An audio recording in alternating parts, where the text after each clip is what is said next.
Have you ever felt drained after giving too much of yourself to someone who didn't deserve it? Have you ever offered help only to be met with entitlement, manipulation, or silence?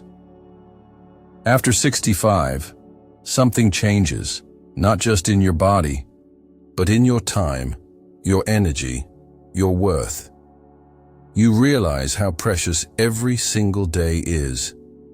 And yet, many people keep giving their time, their wisdom, even their peace of mind to those who only take. Today, we're going to talk about 5 types of people you should stop helping after 65. Not because you've become selfish, but because you've finally earned the right to protect your health, your boundaries, and your emotional balance. You see, helping the wrong people doesn't just waste your time, it steals your longevity. Studies in behavioral psychology have shown that chronic emotional stress, including toxic relationships, directly impacts the immune system and accelerates cognitive decline. And unfortunately, many older adults find themselves entangled in emotional debts they never signed up for. Family members who manipulate, friends who drain, or acquaintances who disappear the moment you say no. This isn't about cutting ties. It's about reclaiming your space. It's about recognizing the patterns that quietly take years off your life and learning how to replace guilt with clarity. In this video, we'll expose the subtle signs, the hidden dangers, and the emotional traps that keep many people over 65 stuck in the cycle of helping those who only harm. You'll meet 2 real-life examples, one who got it right, and one who paid the price. By the end, you won't just understand who to stop helping. You'll understand why it matters more now than ever before. Comment number 1, if you're ready to protect your peace. Let's start with something many people overlook. How emotional manipulation becomes more subtle, more dangerous, and more common after 65. They don't yell. They don't demand. They don't even raise their voice. Instead, they tell stories that make you feel sorry for them. They say things like, "I guess you're too busy now," or "It's fine. I'll figure it out somehow." And just like that, you're hooked. Not by love, but by guilt. Harold knows that feeling well. His niece Dana used to call him only when her life was falling apart. Every time she needed help, she wrapped it in tragedy. "You're the only one who cares about me," or "If you don't help me, I don't know what I'll do." She never shouted. She never blamed him directly. She simply made it impossible for Harold to say no, so he didn't. He gave her rides, lent her money, watched her kids, missed his own doctor appointments, until the stress began showing up in his health. Tension headaches, shallow sleep, rising blood pressure. Not once did Dana ask how he was feeling, because emotional manipulators rarely do. Louise, on the other hand, learned to recognize these patterns years ago. A former co-worker would call her just to unload complaints, always ending with a request for help. Louise used to feel responsible, but after reading a study on emotional burnout in caregivers, she realized something vital. Compassion without boundaries is not kindness. It's self-sacrifice. Now, when someone tries to guilt her, Louise gently says, "I care about you, but I won't be guilted into anything." She stays kind but firm, and she's never felt more free. Science backs this up. A study published in the Journal of Behavioral Medicine found that chronic emotional guilt significantly raises cortisol levels, especially in older adults. That means more inflammation, weaker immunity, and faster cognitive decline. The cost of helping the wrong person isn't just emotional, it's physical. And for many like Harold, the damage adds up quietly over time. Now moving to the second factor that silently affects longevity, the chronic victim. They always have a problem, always a reason why life is unfair, always someone else to blame. And every time you offer support, the goalposts move. They don't want solutions. They want sympathy, over and over again. Harold's friend, Mark, was one of them. They'd known each other for decades. When Mark's wife left, Harold was there. When he lost his job, Harold paid his bills for 3 months. When he needed a place to stay, Harold gave him the guest room. But nothing ever changed. Mark stayed bitter. He refused therapy. He rejected every suggestion. And any time Harold tried to set a boundary, Mark would say, "I guess I just don't matter anymore." It tore Harold up inside. He kept giving, not out of love, but out of guilt. And the result? Harold lost 3 years of his life trying to fix someone who didn't want to be fixed. Louise met someone like that too, a woman from her church named Eleanor. Eleanor always had a crisis. Her son didn't visit. Her car broke down. Her back hurt. Week after week, she pulled Louise into a spiral of complaints. Louise tried to help until she noticed something. Eleanor never asked how she was doing. She never listened, never improved. So Louise made a decision. She'd listen with compassion, but stop trying to save. There's a name for this in psychology: compassion fatigue. It's what happens when giving becomes exhausting, especially when the receiver never takes responsibility. According to a 2021 study in aging and mental health, older adults exposed to chronic emotional draining from others are at increased risk for depression, sleep disorders, and cognitive burnout. Helping someone who's stuck in victim mode can make you feel helpless too. And at this stage of life, your energy is not unlimited. It's sacred. Louise understood this. Harold learned it the hard way. Another habit that often gets ignored is helping people who only show up when they need something. They come to you in moments of crisis, urgency, or convenience. But the moment they get what they want, they vanish. This kind of person doesn't just take your time or money. They take your trust. And after 65, rebuilding trust takes more than patience. It takes recovery.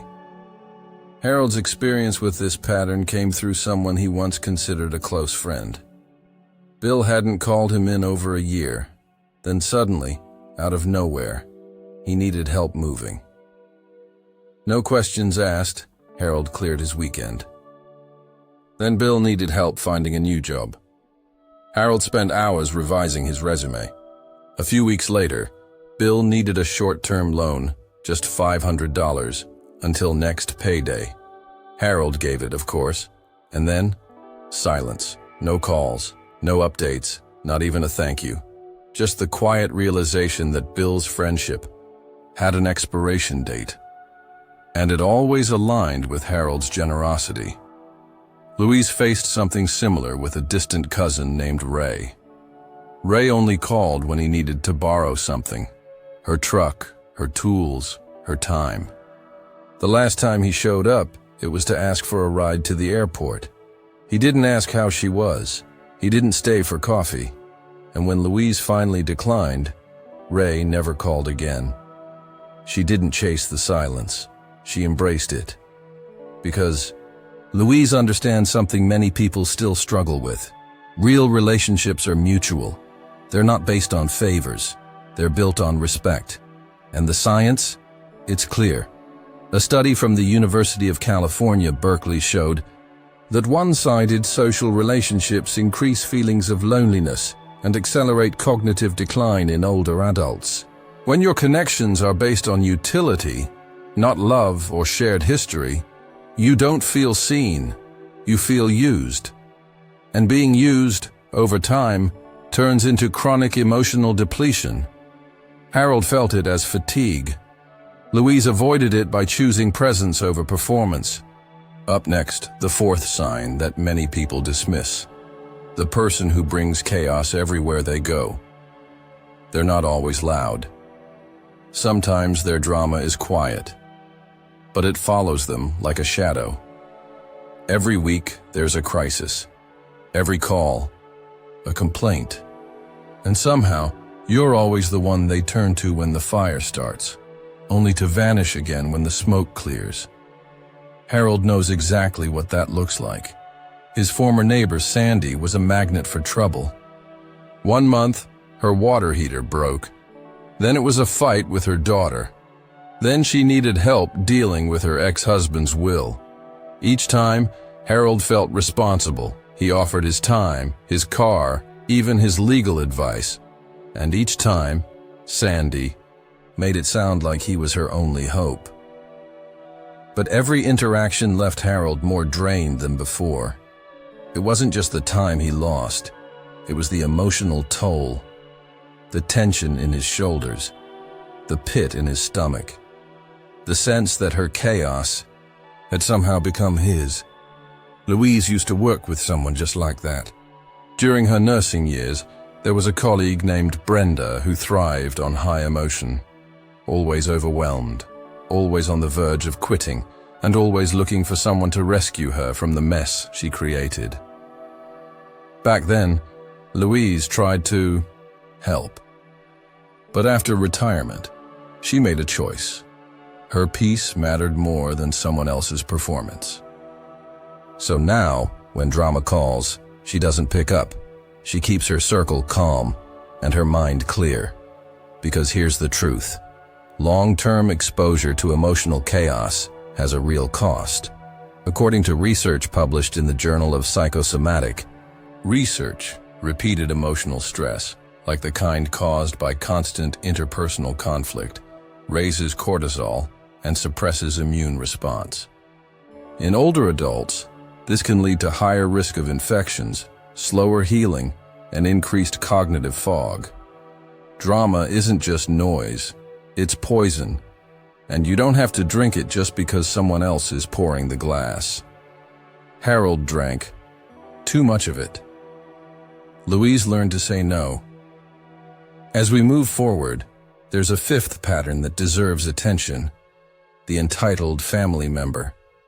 This is perhaps the most difficult one to face, because it doesn't come from strangers or distant acquaintances. It comes from the people you love the most: your children, your siblings, your grandchildren. They don't ask, they expect. Not out of malice, but out of a quiet belief that you owe them, because you're the parent, the grandparent, the one who's supposed to be there no matter what. Harold has struggled with this for years. His son, Greg, never quite found his footing in life. At 48, Greg has changed careers 6 times, lived in 3 different states, and borrowed money more times than Harold can count. And each time, Harold tries to talk about boundaries. Greg pushes back with phrases like, "I thought family helps family," or, "If Mom were still alive, she wouldn't say no." Those words cut deep. So Harold keeps saying yes, even when it hurts. Even when he feels resentful. Because saying no to a stranger is one thing. Saying no to your own child? That feels like betrayal. But Louise sees it differently. Her daughter once asked her for a large sum of money to cover debts from a failed investment. Louise didn't shame her. She didn't argue. She simply said, "I love you deeply, but rescuing you won't teach you to rescue yourself." It was hard. There were tears. But their relationship grew stronger, not weaker. Because Louise refused to confuse love with self-sacrifice, and the science supports her choice. According to the National Institute on Aging, older adults who feel pressured or obligated in close relationships are at higher risk of depression, cardiovascular stress, and immune dysfunction. Family guilt is one of the most powerful and most dangerous forces in aging. When someone treats your generosity as a duty, not a gift, it stops being love. It becomes emotional debt. Harold is still paying. Louise paid once and set herself free. Let me share the sixth reason why many fail to maintain good health in later years. It's the subtle grip of the passive controller. Unlike the overt manipulator, the passive controller is quiet, polite, and deeply strategic. They never demand. They imply. They don't ask directly. They suggest. And over time, their needs start sounding like your responsibility. Harold's younger sister, June, is a master of this dynamic. She never asks for help with her errands. Instead, she drops hints. It's so hard going to the store alone these days. The doctor said I shouldn't lift anything heavy anymore. Harold hears those words and immediately adjusts his plans. He skips his walk, cancels lunch with a friend, because June never asks. She makes him feel like a bad brother if he doesn't offer. At first, it felt like love. But now, Harold feels like he's living someone else's life. Louise once had a neighbor, Tom, who used the same technique. He'd never say, "Can you take me to my appointment?" He'd say, "It's just so hard to find someone reliable these days." Louise helped him a few times, until she realized that Tom always managed to find a way when she wasn't available. That's when she understood. It wasn't about need. It was about control. So she changed the conversation. Now, if someone hints at needing her, she responds with clarity. If you need something, you can ask. If I can help, I will. If not, I won't. Because Louise knows, guilt wears down the immune system. Ambiguous obligations raise cortisol levels. And as studies from the Mayo Clinic have shown, prolonged exposure to guilt-based relationships increases risk of anxiety, fatigue, and emotional withdrawal in older adults. When your decisions are shaped by someone else's silence, you stop listening to your own voice. Harold still bends. Louise stands tall. There comes a moment, often quiet, often unexpected, when you realize that not everyone deserves your energy. Not every call deserves to be answered. Not every favor deserves a yes. After 65, life becomes sharper. Your days matter more. Your time becomes more sacred than ever before. And the truth is, your longevity doesn't just depend on what you eat or how often you move. It depends on who you allow into your emotional world. You've met Harold, kind, generous, but worn down by years of saying yes when his heart said no. And you've met Louise, compassionate, wise, and brave enough to protect her peace without apology. One still carries the weight of other people's chaos. The other walks freely because she learned that setting boundaries isn't selfish, it's survival. Every emotional drain, every manipulative request, every unspoken expectation, they don't just cost you time, they cost you years. Real years, measured in stress, in sleep, in heart health, in memory. And the most dangerous part, it all feels so normal because we're taught to be kind, to be generous, to help. But now, you know something different. You know that who you help matters just as much as how you help. That saying no can be the most powerful act of love toward yourself. So if you've seen pieces of your life reflected in Harold's story, it's not too late. Every day is a choice. And today, you can start choosing peace. Choose to help with clarity. Choose to protect your energy. Choose to age with strength, not guilt, because you've earned it. If this message spoke to you, comment below, like the video, subscribe to the channel, and turn on the bell so you don't miss the next chapter. Your time is precious. Let's spend it wisely.